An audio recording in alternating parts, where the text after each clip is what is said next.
Não tem como não falarmos sobre oncologia moderna sem uma medicina personalizada.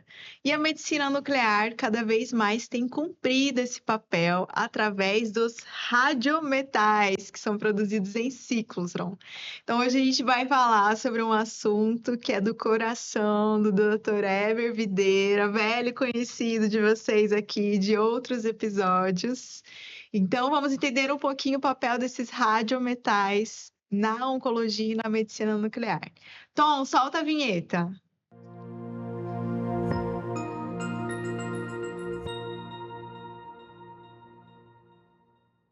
Olá, sejam bem-vindos mais uma vez ao Medical Isotalks, o primeiro podcast dedicado aos bastidores da medicina nuclear. E hoje vamos conversar com o Dr. Eber Videira, que é físico, diretor de pesquisa, inovação e novos negócios da Medical ALD. Dr. Eber, seja bem-vindo mais uma vez. Obrigado, doutora Mayara. Para mim sempre é um prazer aí participar do nosso podcast.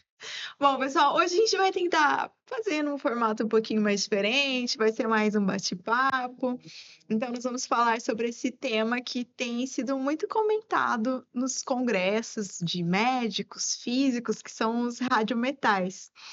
E, doutor Eber, eu queria que você explicasse um pouquinho o que são esses radiometais, por que eles são tão importantes. Isso. Na verdade, realmente esse tema, né, é bem importante, né, e como você comentou, na verdade já é uma paixão minha, né, justamente a produção desses rádios metais em ciclotron, né, e tem sido discutido grandemente nos congressos internacionais, seja no berço, né, que vem lá da Europa, nos congressos americanos, né, até recentemente no congresso que participei em Cartagena, né, que até a gente lançou um episódio recentemente sobre isso, né? E os rádios metais, eles são de fundamental importância para levar a gente realmente para a questão da medicina personalizada, da questão da oncologia moderna, como você comentou, porque o radiometal, ele me traz essa possibilidade da física, né? Vamos dizer assim, obedecer à biologia, é entender a biologia, entender os mecanismos e através dos rádios metais poder trazer o acompanhamento da característica, né, mais próxima ali do tumor específico daquele paciente, enfim. E doutor Heber, quais são, assim, os radiometais mais conhecidos aí? Que o pessoal, às vezes, escuta radiometal, não sabe o que é, mas se a gente falar, eles vão lembrar do que se trata. Sim, vamos lá, né? Os radiometais mais conhecidos hoje, né? A gente pode falar do cobre 64, né? Podemos falar do zircônio 89, falamos do galho 68, né? E tantos outros aí que estão aí em pesquisa para justamente formar aquilo que a gente chama, né, dos pares terasnóticos. Eu entendo que o radiometal, ele é fundamental porque nós utilizamos uma molécula específica, para se ligar a um receptor celular do tecido ou do órgão que eu quero avaliar. Então, por exemplo, para câncer de próstata, a gente vai usar a molécula do PSMA e aí depois a gente vai se ligar essa molécula ao radiometal, que é o componente radioativo, então pode ser o galho 68, flúor 18 também é? Não, Não. não, Então, galho 68 sim, né? exatamente. E então a gente liga a molécula que eu quero observar onde tem câncer de próstata ao componente radioativo, porque essa molécula vai até o tecido que eu quero avaliar. E o componente radioativo vai mandar essa informação para o equipamento que vai detectar e vai desenhar a imagem que eu quero analisar onde tem doença em atividade. Exatamente. E até aproveitar, né, doutora Maia, só para complementar um pouco, né, é importante a gente lembrar o porquê que a gente fala da biologia, né, por que a gente, entre aspas, né, dizer assim, que a física, né, obedece ali à biologia e ajuda, porque a característica, né, do que você vai realmente usar, o que você vai marcar, é o que, na verdade, é o vetor biológico que vai levar esse radisótopo para lá, né, então se a gente falar, por exemplo, de peptídeo, né, se a gente falar, na verdade, de ligantes específicos, né, de anticorpos, né? Então, isso que dá a característica de escolher qual radiometal que a gente vai marcar para aquela molécula. Sim, e essa questão dos radiometais, ela muda tudo na oncologia hoje em dia. Porque, por exemplo, com o PET-PSMA, com o galho 68, a gente faz o PET scan do paciente com câncer de próstata E aí ele mostra se aquele paciente vai ser um bom respondedor ou não ao tratamento que a medicina nuclear também pode realizar nos pacientes que têm metástases, com o lutécio PSMA. Então, eu faço o exame de imagem, já vejo se aquele paciente vai ser um bom candidato para o tratamento e de antemão já sei as áreas que serão tratadas. Então, isso é fantástico, né? Exatamente. E, doutor Eber, como que a física entra assim nessa equação de radiometais? Com relação à meia-vida, emissão, energia, Isso. se você puder dar exemplos, né, do galho 68, do cobre, do zircônio. Perfeito. Na verdade, ela entra em tudo dentro dessa, digamos assim, dessa equação, né? Desse cenário. Por quê? Porque dependendo do que nós queremos avaliar, né? É, o radioisótopo escolhido, né? Que a gente está aqui nomeando como radiometal, né? Vai ser de fundamental importância porque ele tem uma característica de meia-vida bem específica, a energia, né? A emissão, né? Corpuscular dele também é muito específica. Então, por exemplo, né? Se a gente quer fazer diagnósticos, como a doutora já comentou, como a questão do diagnóstico por câncer de próstata, o estadiamento e assim por diante, utilizando o PSMA, você vai utilizar o galho 68, porque tem uma meia-vida relativamente curta, né? E você consegue fazer um diagnóstico eficaz com ele. Né? Você pode utilizar também, por exemplo, o cobre 64? Pode, em atividades já bem menores. Né? Por quê? Porque o cobre você pode usar o 64 também para fazer terapias leves se você aumentar a atividade. E isso a gente vai falar um pouquinho lá mais para frente, vai estar ligado diretamente à questão de Sim, sim. dosimetria, né? E o zircônio, por sua vez, você pode fazer um acompanhamento, né? Você marcando um anticorpo, por exemplo, né? Você tem literalmente o percurso daquele anticorpo pelo organismo como um todo leva muito mais tempo. Então, o radisótopo tem que ter uma meia-vida que vai ser compatível com a análise que você precisa fazer na marcação daquele anticorpo. Fantástico. Isso é muito fantástico. E pensando no lado do paciente, quando a gente pensa na produção desses radiometais, para que esses pacientes tenham mais acesso, é fundamental, então, é muito relevante a produção em ciclotron. Sim, porque na verdade, assim, quando a gente olha agora com o olhar do paciente, né, quando a gente vai para a medicina literalmente nuclear personalizada, né, a gente, ou na oncologia moderna, a gente acaba deixando até um pouco a medicina nuclear clássica para trás, porque muda tudo. A gente tem que pensar o seguinte: você está fazendo um diagnóstico, desse diagnóstico você vai poder fazer quantificação, né, dependendo, você vai fazer a terapia, né? Você vai verificar literalmente o cálculo da dose absorvida para aquela terapia e até de repente fazer uma mudança, né, na conduta, né? Então, tudo isso muda esse cenário. E ter esses isótopos, ter como você produzir eles para formar esses pares e trazer essa quantificação toda, trazer isso que a gente vê nos congressos mais modernos, falando de dosimetria interna, né, falando de literalmente características específicas obtidas a partir das imagens, né? Não vamos dar spoiler dos próximos episódios, né? Então, isso é de fundamental importância para o paciente, né? E tudo isso vai depender de estruturação, de viabilidade, né? Enfim, que a gente já discutiu um pouquinho a respeito disso, né?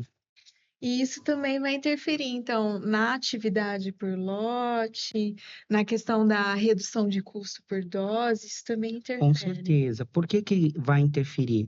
Porque se a gente pensar na palavra viabilidade, né? Se a gente for pensar que literalmente para trazer a questão dos radiometais à tona, além da questão econômica, questão financeira, nós precisamos pensar em ter a produção descentralizada. Então, ter a produção em ciclotrons, em radiofarmácias, né, que estão assim estrategicamente localizadas para o país, isso extraria uma economia em logística, uma economia em atividade, né, perdida ao longo do tempo para enviar para as clínicas, né, a questão dos padrões exigidos pela Anvisa, né, questão de GMP, a questão de registro, a questão literalmente de atender os parâmetros hoje necessários para a produção de um radiofármaco. Então, ter essa autonomia na produção desses radiometais faz toda a diferença na vida dos pacientes. Faz. Essa autonomia, na verdade, levaria o Brasil aos parâmetros digamos assim, literalmente do primeiro mundo. E, doutora Evelyn, então, com os radiometais, a gente consegue fazer diagnóstico. Sim. Tecnesse é radiometal? Tecnesse 99 metastável? E ele começa a entrar já na linha, vai assim. Então, com o Tecnesse, o que a gente consegue fazer na nossa rotina clínica? Quase tudo na medicina nuclear convencional. E cabe deixar, na verdade, um gostinho para o pessoal de Quero Mais, né? Que é justamente o seguinte: hoje, todo mundo conhece o gerador, né? Obtido a partir do decaimento do molibdênio 99, né? Obtendo o Tecnesse 99 metastável. Mas eu acho que a grande maioria das pessoas não sabem é que com os ciclotrons médicos, eu repito, com os ciclotrons médicos, que são os ciclotrons das categorias, né, que a gente discutiu no episódio anterior. Quem não viu, né? Depois o Tom vai colocar lá para nós, né, doutora Coloca o Amanda? acesso aqui, Tom, por favor. Né? Vai ver que você consegue produzir Tecnésio 99 metastável no ciclotron. Ah, que Tá? interessante. Então, tem reações específicas para isso, tem alvo de molibdênio 100 que você consegue literalmente produzir e atender uma micro-região também. Então, como dizem, né, fica a dica, fica aquele pensamentozinho que é possível com ciclotrons de 16 MeVs em diante. Muito interessante. Então, só voltando. Então, radiometal para diagnóstico. Tecnesse 99 metastável, que a gente faz as cintilografias do miocárdio, óssea, renal, pulmonar, né? Medicina nuclear convencional. Temos o galho 68, que a gente pode utilizar o PSMA para câncer de próstata e o DOTA para tumores neuroendócrinos. Perfeito. Temos o cobre 64, que aí a gente tem disponível no Brasil, cobre 64? Tem um único lugar no país que tem autorização para produzir a nível de pesquisa ainda hoje, já foi feito produções, mas disponível comercialmente ainda não. Você só vê realmente disponível nos países de primeiro mundo. E teria alguma vantagem do cobre 64 sobre... Porque eu vi que ele pode ser utilizado também para... Está tudo em pesquisa, pelo que eu vi. Câncer de próstata, melanoma, para vários tipos de tumores. Tem, na verdade, grandes vantagens na utilização do cobre 64, principalmente quando você fala também para mandar para longas distâncias, por culpa da meia-vida dele de 12 horas aproximadamente, né? Muito bom. Então, assim, ele traz um diferencial, um norte, tá? Ele abre um novo caminho para a questão dos radiometais, que é o que vai levar a medicina nuclear aí, dando a base para o diagnóstico para os próximos anos. Nossa, para o nosso país seria fundamental. Sim. Essa meia-vida, ótimo. Hoje o que interfere, na verdade, um pouco na produção do cobre 64 é seu alto custo, tá? Devido à pureza radionuclídica que você necessita do níquel 64. É porque uma das grandes dificuldades da implementação de mais PETs pelo país, eu entendo que é a logística da entrega dos radiofármacos por causa da meia-vida. Sim. Como, né, o FDG e o galho 68, que a meia-vida é bem mais curta. E temos também o zircônio 89, que tem sido aí muito utilizado para estudo também na questão de anticorpos monoclonais. Exatamente. Tá. Bom, então esses radiofármacos, esses radiometais, eu entendo que como a gente usa para diagnóstico, a gente pode usar também para quantificar e para calcular a dose. Exato. E isso é o que, na verdade, traz a paixão, né, que nós temos aí na medicina nuclear.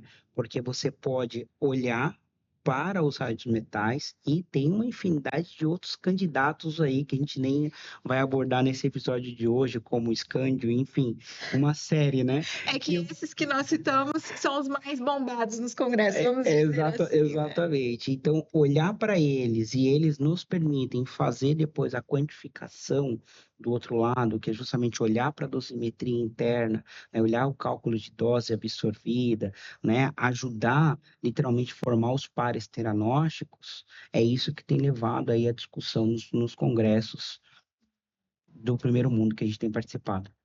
Muito interessante.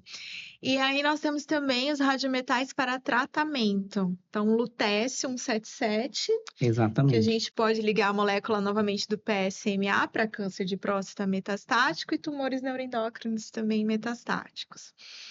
ligando com o DOTA, né? Octreotato DOTA. Nós temos o Itrio 90, que tem sido amplamente desenvolvido aqui no Brasil. A gente tem algumas instituições já com ampla experiência para Sim, tratamento de radioembolização hepática, para aqueles pacientes que têm tumor primário hepático ou doença metastática hepática predominante.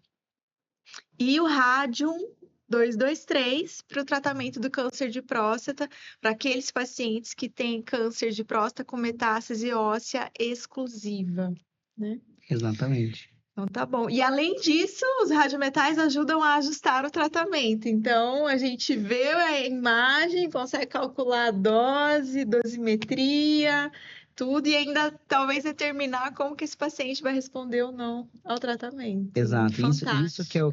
que é o interessante do parteranóstico, né? E a gente, né, doutora Maior, aproveitando um pouquinho, né, se a gente for olhar, né, indo para a questão do radioisótopos para terapia, né, se a gente olhar como está a corrida hoje, né, a doutora bem colocou o Lutetium 77, o rádio 223, mas se a gente for olhar, né, tem o estudo do actínio 225, tem Nossa, o chumbo actínio. Ah, ele também é 212, radiometal. exato, tem o térbio, né, 161, Nossa, então tem muita coisa pela frente aí. sim. Ah, o actínio, estamos muito ansiosos pela chegada dele. E na verdade ele tem se mostrado promissor, né? Todo mundo também tem trabalhado fortemente na questão da produção do actínio, né? Onde você pode obter ele por algumas frentes, né? Então a produção de actínio, por exemplo, né? Em ciclotron, utilizando o rádio 226 como alvo, né? Você pode produzir ele a partir, né, do decaimento do tório, né? Você tem ele obtendo a partir de radiações com altas energias, com aceleradores do tipo Rodotron, que não é nem ciclotron. Então tem muita história pela frente aí, viu? Doutora Eva, então se a gente pensar nesses radiometais, a medicina nuclear, junto com eles, tem sido cada vez mais integrada à biologia, física nuclear, engenharia de produção. O que mais que vem pela frente? Olha, pelo que eu tenho visto na participação dos congressos lá fora, né, são três pontos chaves, né, onde nós vemos a questão, literalmente, da expansão e desenvolvimento de, vamos dizer assim, de porta-alvos, de necessidade de produzir cada vez mais esses isótopos, né, com maiores rendimentos e maiores atividades, tá, justamente para você diminuir o custo por dose. Tá? Então, a expansão da produção de cobre é um fundamental. Ela tem visto diversos estudos onde o pessoal tem feito uso do zircônio 89 para imunopet, que também tem sido promissor, né? Enfim, então tudo isso, na verdade, está relacionado diretamente com ou levar a medicina nuclear adiante, levar a medicina nuclear ao nível de uma medicina nuclear personalizada realmente, né? Então, posso dizer hoje realmente que quem, na verdade, vamos dizer assim, dominar toda essa técnica de produção de radiometais, certamente, na verdade, vai ser a referência pelos próximos 10 anos aí na medicina nuclear. Não, e pessoal, o Dr. Eber, ele acabou de chegar do Congresso de Cartagena. Então, assim, toda vez que a gente vai no Congresso de Medicina Nuclear, são tantos estudos, tantas novidades, a gente fica emocionado, né? Exato. Com o potencial da medicina nuclear no tratamento, especialmente dos pacientes oncológicos. Porque a gente consegue ver a imagem, o tratamento e o pós, e quase que imediato. E você vê os pacientes passando bem pelo tratamento, com poucos efeitos colaterais. Então, assim, emociona, a gente fica super empolgado. Meu Deus, quando que isso vai chegar no Brasil? Exatamente. A gente, na verdade, fica empolgado, ansioso, né? E com mais força para poder continuar brigando, né? Lutando para trazer tudo isso para o Brasil de forma econômica, né? Pensar como viabilizar na forma regulatória também, trabalhar em conjunto para a medicina nuclear brasileira. Sim.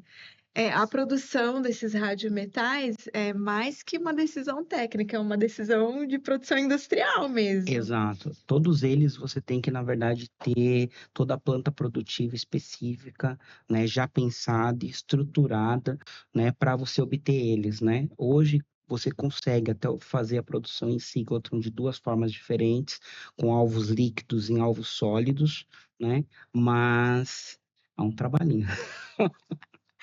Não, e isso é fundamental porque impacta muito a vida dos pacientes, impacta na precisão do diagnóstico, no tratamento, na questão de segurança de abastecimento que a gente sofre ainda, fica sempre essa sombra, né, que a gente fica dependendo de fontes externas, então volta e meia a gente tem alguma situação que tem paciente que está esperando o tratamento não chega porque vem do exterior, porque a companhia aérea não quer transportar. Então, é um ponto muito crítico que a gente precisa resolver aqui no Brasil. Exato, né? E aproveitando, né, doutora Maiara, deixar claro também para o nosso público que tudo isso que a gente está colocando aqui é o que tem mais de ponta lá fora, né? Hoje a gente, infelizmente, não tem disponível aqui no Brasil, né? E não vemos aí projetos de curto prazo para lançar essas moléculas de forma comercial, né? Mas num plano estratégico, pensado realmente em desenvolvimento para MN, né, para os próximos anos, certamente isso tem que ser incorporado e pensado com carinho. Sim. Doutora Heber, quer deixar alguma mensagem final? Acho que você complementou bem agora. É, não, na verdade, a mensagem final é justamente pensar em olhar lá fora o que a gente tem e pensar em como viabilizar para ter para os nossos pacientes, né, aqui no Brasil. Com certeza.